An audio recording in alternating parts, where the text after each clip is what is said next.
WMO और यामा Patel foundation ने भी बहुत अच्छा कार्यक्रम और राशन वितरण कार्यक्रम, क्या कुछ कहना चाहेंगे? कितना मुश्किल रहता है लोगों को इतना गरीबों के खिदमत हल करना, कितना अच्छा है?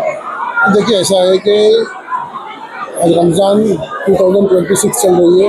आज जुम्मा का दिन है और बरकती दिन है। अल्लाह ने फरमाया है कि रमज़ान में एक का 70 मिले, आप एक दो आपको नेकी 70 मिलेगी। तो मैं पूरे महाराष्ट्र के लोगों से, पूरे देश के लोगों से ये रिक्वेस्ट करता हूँ कि रमज़ान में आपको एक का 70 तो मिलना ही है, ज़कात तो आपको देना ही है, तो रमज़ान में दीजिए और सही मुस्तहिक डिज़र्विंग लोगों तक पहुँचाइए। ऐसा नहीं होना चाहिए कि ज़कात लेने के लिए लोग आए, हम हमारी ज़कात जो हमारे पे फ़र्ज़ है तो हम लोगों को जाके पहुँचाएं, उनको दें। फ़र्ज़ नमाज जो होती है हम मस्जिद में जाके पढ़ते ना, जुमा की नमाज हम मस्जिद में क्यों पढ़ते? क्योंकि फ़र्ज़ है और हमारे को कंपलसरी मस्जिद में ही पढ़ना है।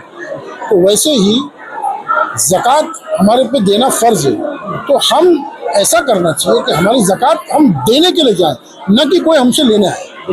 और दूसरी बात ये कि डोनेशन मुंबई में, महाराष्ट्र में, इंडिया में देने वाले, ज़कात देने वाले लोग बहुत हैं और लेने वाले हाथ ईमानदार होना चाहिए। जो ज़कात का पैसा, जो डोनेशन का पैसा जो आए, उस सही तरीके से उसके ऊपर इम्प्लीमेंटेशन और इस्तेमाल हो। आपको जानकर पता नहीं, मुझे खुशी नहीं होगी लेकिन दुख ज़रूर होगा। 1950 1 मई महाराष्ट्र फाउंडेशन डे, उस दिन का दिन, और महाराष्ट्र स्टेट वक्फ बोर्ड की जो प्रॉपर्टीज है उसका आप कैलकुलेशन निकालिए। आज 2026 की वक्फ की प्रॉपर्टीज का कैलकुलेशन निकालिए, कितने हजारों एकड़ ज़मीन है जिसका कोई हिसाब किताब नहीं। इसका मतलब क्या हुआ? मैं नहीं बोल रहा हूँ कि इसने क्या गलत किया क्या नहीं किया, लेकिन पेपर तो बोलता है। तो ज़मीन कहाँ गई? वो ज़मीन क्या ज़मीन के अंदर धंस गई या आसमान निकल गया? तो वो आपको समझना पड़ेगा कि वक़्फ़ यानी ईमानदारी से वक़्फ़ का काम होना चाहिए, क्योंकि इसका जवाब आपको दुनिया में भी देना पड़ेगा और अल्लाह को भी देना पड़ेगा। तो हम बड़ी ईमानदारी से और मेहनत से लोगों को ढूंढ के, डिजर्विंग लोगों को उनका हक उनको पहुंचाते। बाकी एक आदमी की दुआ लग गई तो आपका बेड़ा पार है। साथ ही हमने देखा आपने लॉकडाउन से स्टार्ट किया, आज 2026 आ गया है, कई सालों से आप कराते आ रहे, 6 साल हो गया लगभग, मैं जानता हूँ। पिछले वर्षों से इस वर्षों में क्या डिफरेंस लगा और क्या कुछ कहेंगे? नहीं, ऐसा है कि हर साल रमज़ान में एक चीज़ देखने को मिलती है।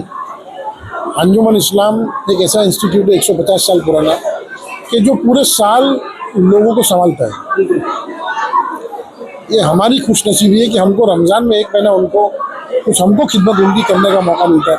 तो मैं अल्लाह का ज़िंदगी भर सजदे में रह करके भी अल्लाह का शुक्र अदा करूँ तो भी कम, क्योंकि अल्लाह जिसको पसंद करता है ना, उसी को अपने बंदे के काम के लिए ज़रिया बनाता है। तो हम लोगों को ये हमारी खुशनसीबी है कि अल्लाह हमसे ये काम ले रहा है। आप दुआ कीजिएगा कि अल्लाह ज़िंदगी भर ये काम हमसे लेता रहे। आदमी एक जरिया बेशक। कितने लोगों को भी राशन दिया होंगे मेरे ख्याल से? देखिए, हर रमज़ान के अंदर साल में हमारा 10,000 लोगों तक जाता है। अभी शुरुआत हो गई है, लगभग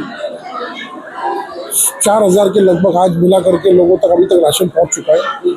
और अभी भी हमारे पास लिस्ट आई है, लिस्ट पेंडिंग है। इंशाल्लाह थोड़े दिन में जो पेंडिंग लिस्ट है वो भी इंशाल्लाह पूरी होगी, अल्लाह की जैसे। देखिए, आज मराठी दिवस है। आज मी मराठी, मेरा मुंबई आमची मुंबई, मेरा महाराष्ट्र महान, मेरा देश महान तो है ही, लेकिन मेरा महाराष्ट्र भी महान है, क्योंकि हम बॉर्न एंड ब्रॉट अप जो है सब मुंबई महाराष्ट्र में हुए। और महाराष्ट्र एक ऐसा देश है कि यहाँ पर मुंबई में हर कास्ट क्रीड कम्युनिटी के लोग, पूरे इंडिया में सबसे ज़्यादा हर कास्ट क्रीड कम्युनिटी के लोग ज़्यादा मुंबई में हैं। मुंबई सोने की चिड़िया कहलाती, आर्थिक राजधानी, फाइनेंशियल कैपिटल देश का। क्यों? कुछ तो बात है ना।